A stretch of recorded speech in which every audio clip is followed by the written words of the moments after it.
Hello. So, what shall we discuss today? One thing that is a little bit of a theme that's been in the last couple of videos and is everywhere now is the term trauma informed. And I thought it'd be interesting to think about that in terms of my experiences. Right, okay. In terms of trauma informed, it's like it seems to be a new buzzword now. And it's not something I'm familiar with, to be quite honest, in the mainstream of what that's about. Especially from your last experience that we spoke about on the last video about people being trauma informed and how that impacted you as a person that had suffered. I'm not saying no one else does, but I think in a lot of instances, we're in a world of the ego. So the ego is, as I call it, the schizophrenic voice, and it's not who we are. And with children, we're told that we get our innocence taken away because we're made to be very serious about life. So whatever you do is very serious. When you go to school, you better be on time because this is serious business. So when you're a child, you're already introduced into the seriousness of the stories that we made up. And so then if you don't suffer a trauma at home, you're definitely going to suffer the separation anxiety, which is also deemed as a trauma. So how can a society then incite a trauma and then be informed about it? Because then it comes under the guise of willful ignorance, to ignore what we're doing and then pretend that we care. Do you see what I mean? Sort of like, we'll still do it, yeah, but then we know what to do afterwards and to deal with the trauma. It's like, well, why don't you change your practice in the first place so you didn't need that? Exactly. So if we were taught at school how to be a human being and not a human doing, so we're already saying you're not good enough as you are, we're going to alter it. And so for when trauma informed for me is that when you were 5-year-old, then you were informed of a trauma because you experienced it. So you knew firsthand what a trauma was because you experienced it and you lived that. And then your body informed everybody then from your actions. So, but your actions were ignored. So some of the actions that you described growing up were hiding under a table. So you would just lay on the chairs that were tucked under the table. Now, people could see you doing that, but nobody asked, why has our child changed their behaviour to that? Or the things that you would say quite often, and that we'd spoke about before as well on the videos, about people not having anything from the waist down. And wouldn't it be good if we were just sewn up, and the things that you used to say, the fear that you had of you didn't want to play out with your friends anymore, and all these things, that it was just blindness, willful blindness to not be interested in a child, because adults are often, the hurt people, and so what people tend to do now is, and what they've always done to a degree really, it's all about them. So you have a child and then somebody else is going to take care of your child, but you don't really know what that person's grown up with, and they're going to then feed that to your child, and your child has to try and manage to grow up and manage that as well. And that's what we do with a species that in some ways not very good to our young, because we just want to get rid of them. As soon as we have them, it's like, no, I can't wait to have a break from them, or I can't. Do you see what I mean? And then lots of children don't get skin to skin contact, and so that can be a trauma for a child. That can impact a child as well. So when children, they're disturbed in some way, the habit can be now, I'm not saying for all parents, but it can be that I'm just going to put this electrical device in your hand, and because that's what I've got in my hand all the time. And there you go, that can distract you, because you're distracting me from me looking at this addictive device that I've got in my hand. So it's like, this is what we do on this planet. We don't commune with each other. We commune with this device. That's what we do. So that's what I'm going to do to you. So every time the child expresses something, there you go, shut up. There you go, shut up, because I don't want to deal with it. So it either means I'll get a packet of crisps out and give you those, or I'll get something for you to put in your mouth. And then that stays, that kind of trauma stays in the adult. Then the adult constantly puts things, so we call it a pacifier in the frozen state, in the oral frozen state, putting the pacifier to your mouth, or people that drink, or people that smoke. Do you see what I mean? I need something to put into my mouth. And so there are many things that are traumas in societies that, so for you, as you were trauma informed, your body then was, like I say, informing everybody else of this trauma through your actions that you displayed, and then it begins to scream then. So you had, like say, the eating disorder that you have, and the OCD and all the things, and part of that is because you've not left the trauma. So when you've been in therapy for a long time, but the reason being is because you're still being controlled and still being traumatized through that, but you've normalized it. So that's why when people leave, when you think, well, could I get well sooner? Absolutely, but it depends on if you're still in that trauma. And so how also your body reacts is that when you look at the videos back, and I know often you don't like to do that, but when you look at the videos back, you can hear how sometimes when we're talking, you'll say you're okay when you're not.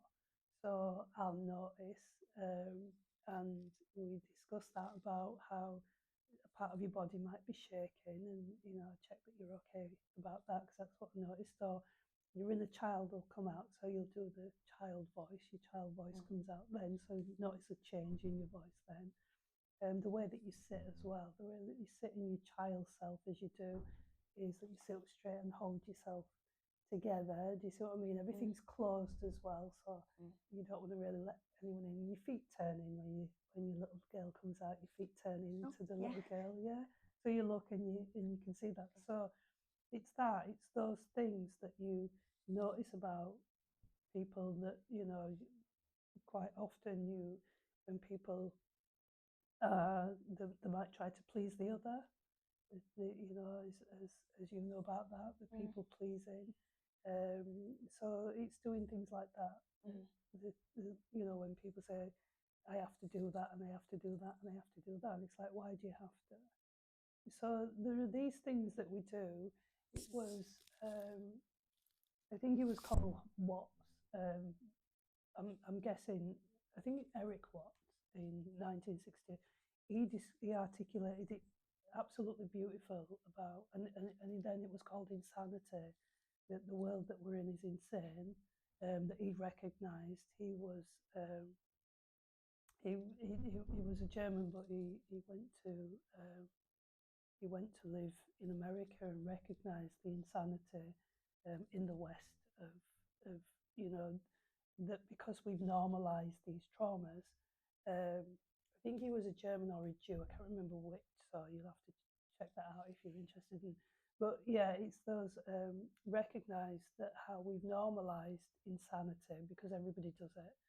And because everybody does it, that we have these traditions and they constantly change because the ego is so fickle that people are kind of living in this daydream state, and that's why it changes, because the madness perfects itself. It gets worse and worse. So we have one rule for one and the other rule for another. So say like there's things about people fighting against atrocities that were done many years ago, and it's like, oh, well, it doesn't matter now. But if, say, like somebody robbed a bank, it would always matter. You see what I mean? They go on the run 20 years, or we've caught them after 20 years, but yet for some, it doesn't matter now, depending on who you are in society. So they say, oh, that doesn't matter. It doesn't happen now. Well, yeah, parts of it does, but we just don't. We just normalise. And that becomes where we're in a society of willful ignorance or willful blindness. And willful ignorance, it just means I'm choosing to ignore that. You know, like you quite often incorporate that within yourself, is that we go from one chemical factory, as I say, to another. So we eat from one chemical factory and we'll eat from another, but we'll just read the label and these are chemicals, not good for the body, they're going to make you sick, but it doesn't matter. You know, it doesn't, unless it had cyanide written on, maybe if it tastes good, I don't know. But yeah, so there's lots of that already in the world. So that's why I said I'm not quite sure of the one that's been taught, because it's an extension of being trauma informed, trauma that we do to ourselves. You know, the trauma that if we do something to ourselves, then we're naturally doing it to someone else. And so, you know, so it's looking at, for you, which one would you say stands out for you in somebody being trauma informed? I think when I've, obviously it's something new and that kind of thing, and when I look at it now, I get quite frustrated with some of the concepts and things that I've read about being trauma informed, or organisations saying that they are trauma informed, or they've got this trauma informed charter or something. And when I read it, I think it's very, very generic, very fluffy, very, very superficial. Do you have an example of? I can't remember what I read. I can't remember whose it was, but I know I read a trauma informed charter, and it was very much of the list of traumas. It gave a list of examples of traumas, and child sexual abuse wasn't on there. And then it sort of, for me, it didn't highlight the differences in people. It sort of like give you another label, say that they're moving away from giving you diagnostic labels from the DSM and medicalising people, but we'll give you the label of that you've experienced a trauma, and so you behave like this. And in some of the like checklists that I read about things to look out for, and it's like, well, none of them apply to me. And then some of the impact that trauma can have was very fluffy. Oh, it might affect your self-esteem, or it might affect your relationships. And I'm thinking, where is the mental illness? Where's the self-harm? Where's the suicide? Where's the difficulties? And I just felt it was very putting everybody in the same box. I don't know what it's like to have lost your partner after 40 years of marriage. I don't know what it's like to be paralysed in a car crash. I know what my experience of being sexually abused and raped as a child, but I don't know somebody else's. And when I was reading and when I've read stuff, it's sort of like said that everybody will follow the same pattern. Wow. And they won't. I'm in a group of other people. So when it says everybody, well, that to me means that if somebody's going to say everybody will follow the same pattern, then they will have had to interview the whole of 8 billion people on the planet. Yeah. Because if one doesn't, then that's not everybody. Yeah. And I'm in a group of I meet with a group of other people who have experienced what could be labelled child sexual abuse, what has got that label. And all our experience are very, very different, extremely different. And the impact it has had on us is very, very extremely different. So I find it difficult to relate to trauma-informed concepts and things like that. And I think, who's informing it? I mean, it's like, because you're saying this, you know, this is a big thing now, trauma-informed, but it's like, you know, it's just a made-up thing, really, because trauma's always been around for centuries. So why is it? And every, you know, like I say, your body has been, it informs, you know, anyway, because, you know, if you don't verbally say it, you can see that something's happened to them. You notice that somebody's behaviour's changed. So you are the informant sometimes anyway. So it's that I really don't understand. And people who say that they're trauma informed, they think they know things, so it stops them asking questions about how you've responded for you and what are your needs and what's the impact on you. Does it really, do you see it as being trauma informed isn't actually about you. No, It's about the them. person that's saying, I'm trauma informed. So it becomes about me and what I know. And then if I know something, like you say, why would I bother asking you who suffered the trauma what it's like for you? Because I'm trauma informed. Yeah, because somebody's already. Well, apparently there's loads of things now. You can be trauma aware, trauma informed, and there's different levels of it. So I don't know what they're all about. Right. But I'm just thinking, when you're talking, then it's being trauma informed. In the simplest form, just acknowledging people's experiences impact on their body, on their mental health, on every aspect of their being. Is that all we're saying? We don't need a charter for that. It's just an acknowledgement that we're moving away from the medical model and saying that actually how we're brought up as environment, what happens to us, and that interaction. I think that's is having an impact on us. But that's a very big thing when you say we're moving away from the medical model. Why would you move away from something that makes money? The medical model is a business. It was based on business. So they're making trauma informed another business. Well, I don't know, because like I said, I don't really know much about it. But what I'm saying is that the medical model is made up from a business. It's not made up from people, because if it was made up from people, then you would be, you see, in my view anyway, and as nature, I don't see animals queuing up for this medication and that medication, and we're supposed to be the most intelligent thing on the planet. So humans say, but I don't actually believe that anyway, and I'm human, so I'm going to say that. But I see nature knows what to eat. The smallest fly knows what to eat, doesn't it? And yet we're constantly told what to eat all the time, and we're constantly eating chemicals.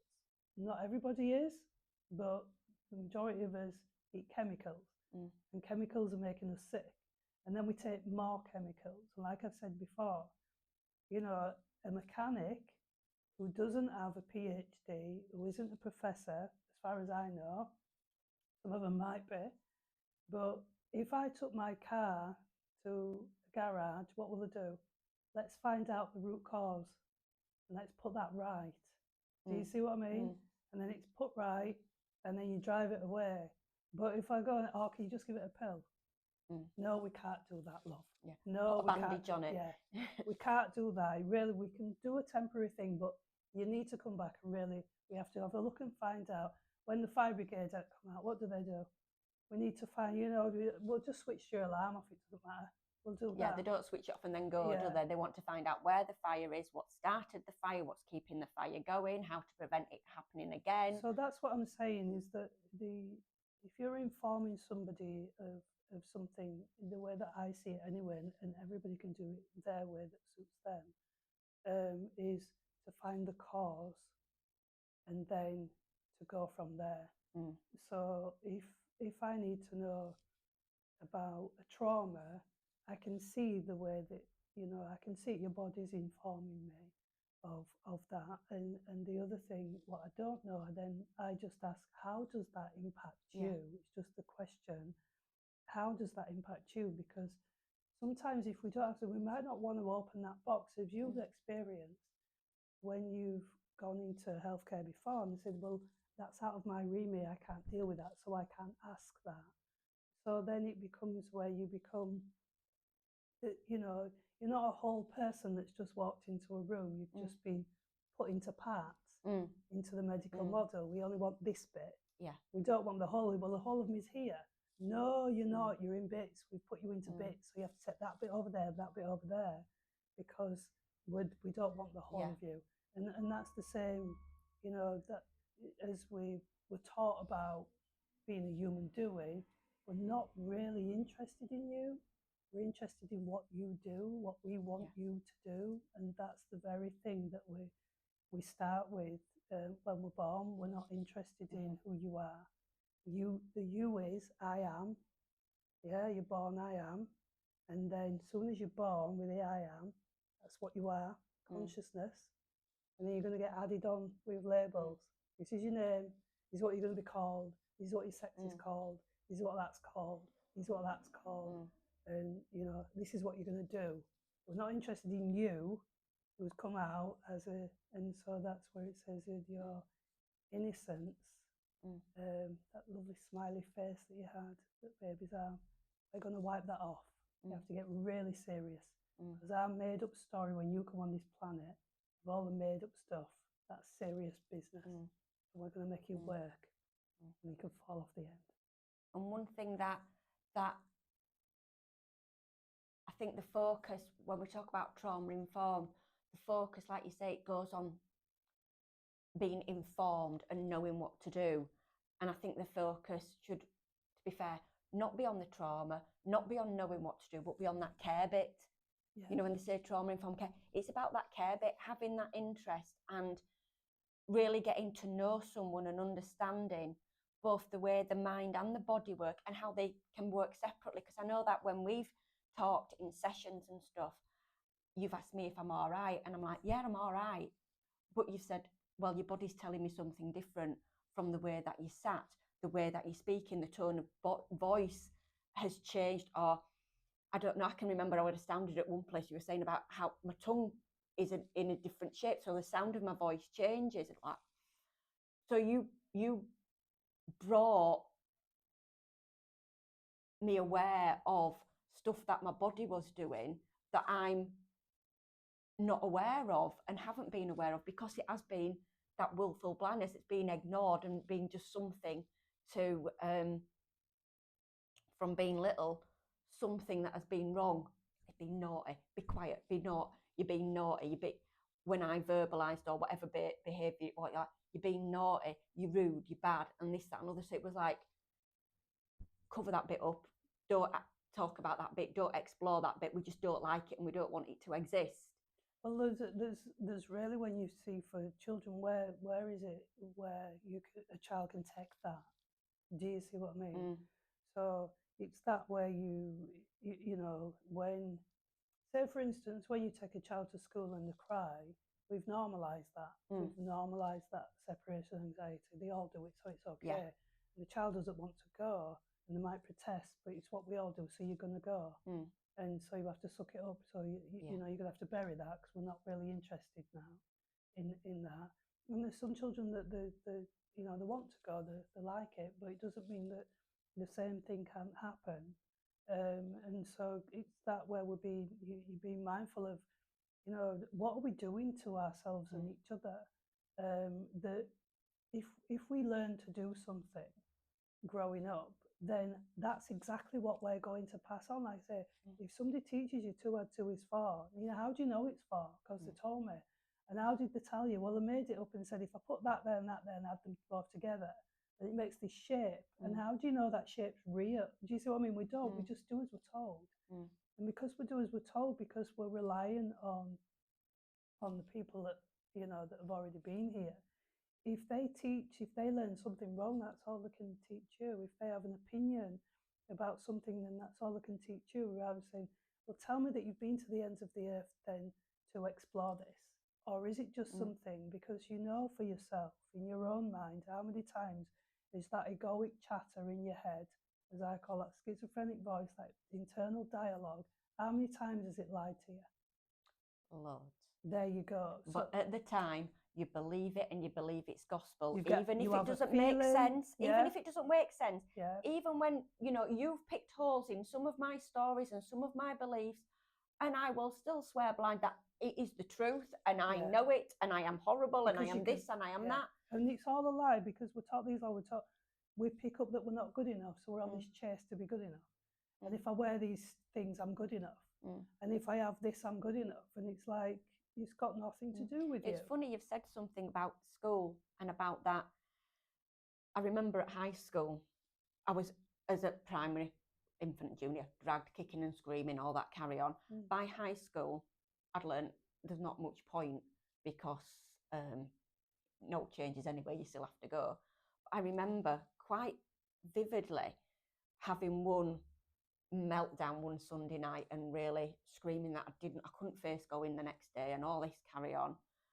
And my mum said to me, oh, for God's sake, then don't go. We'll go shopping instead. And that voice about doing right thing went, no, I can't. I've got to go. I'm meant to go. But yet I was screaming and crying because of my fear of being with people and being in that environment and being absolutely petrified of other people. But then when I got the option of not doing it, we're like, no, I've got to go.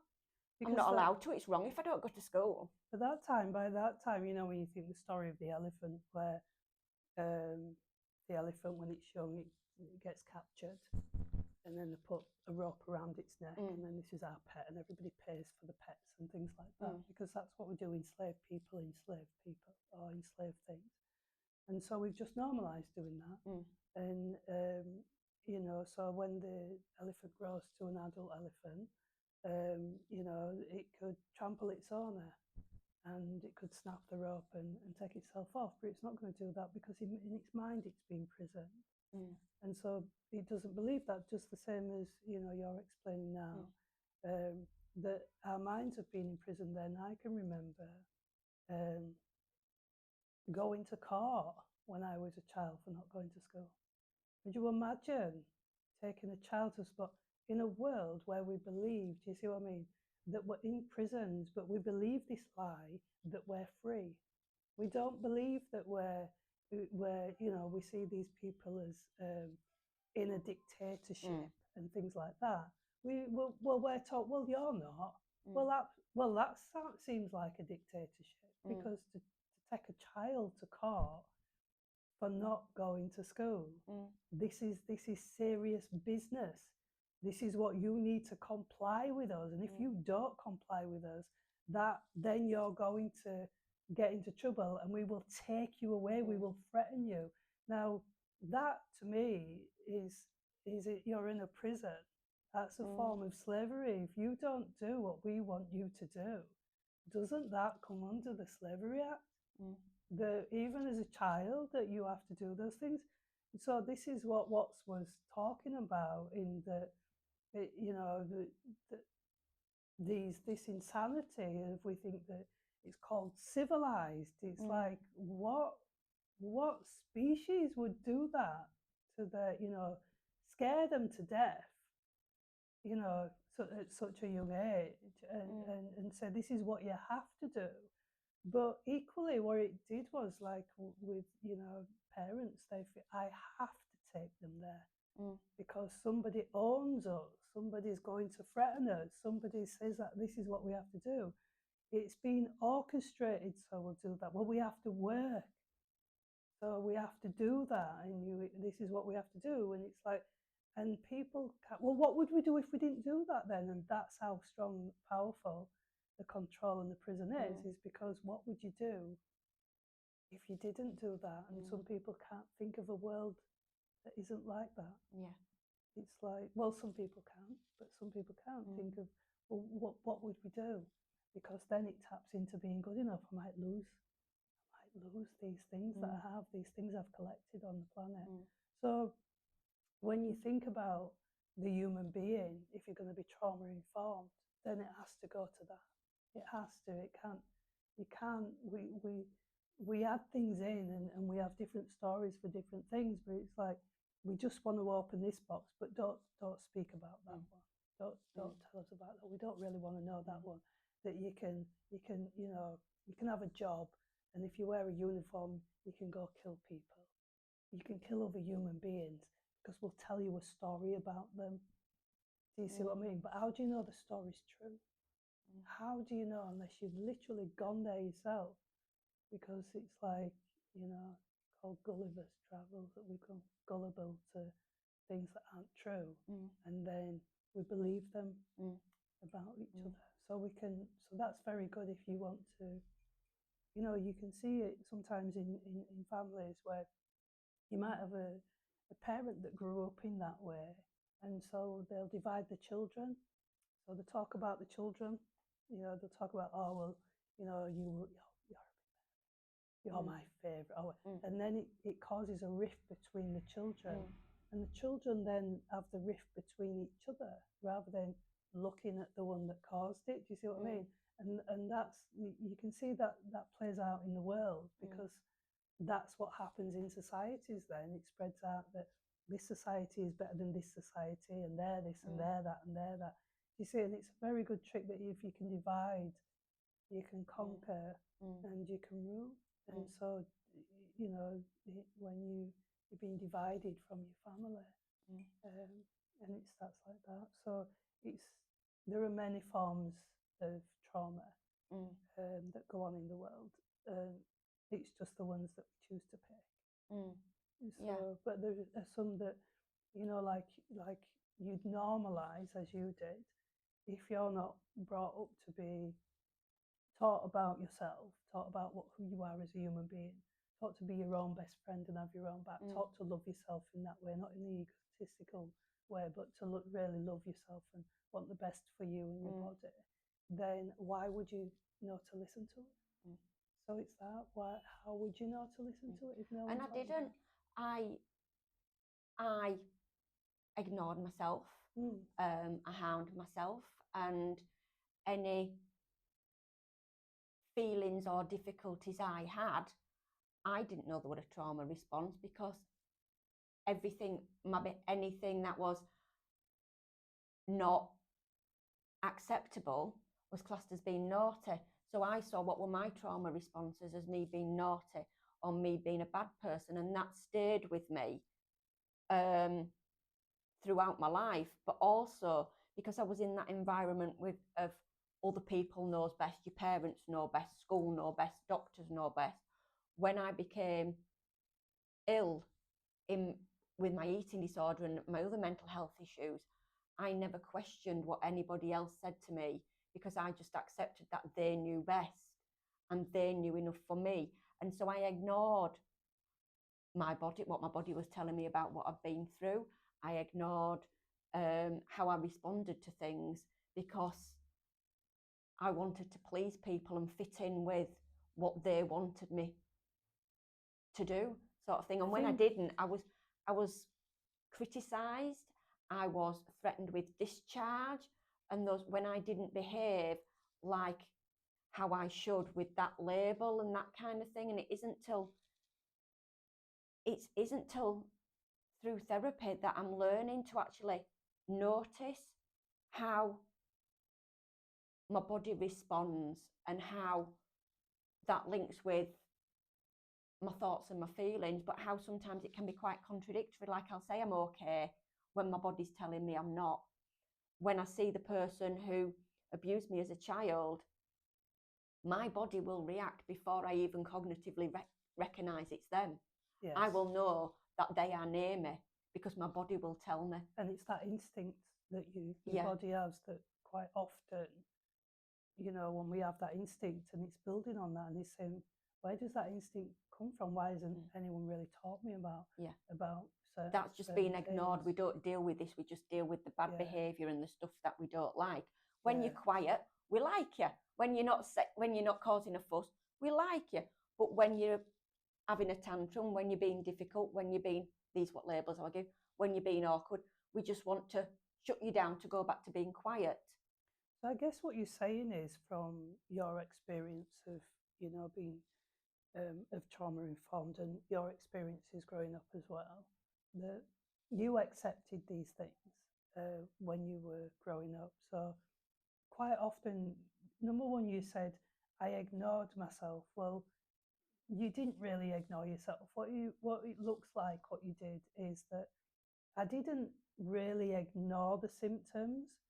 I learned from my society how to suppress them through abuse, because society had taught me that. So even though somebody didn't say abuse yourself like this, because I was abused and because no one really, you know, took any notice of that in a healthy way, I took notice in a unhealthy way. So actually, I did recognise it, and I shut it up because that's what I'd been taught to do. So I was doing something else with it. Do you see what I mean? But you was in control. And then, you know, when you say about, well, people did notice my behaviour. They didn't ignore my behaviour, actually.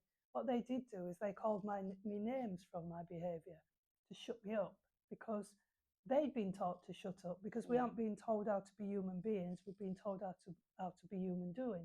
We've been told how to be controlled. We've been taught fear, and we've been told how to comply.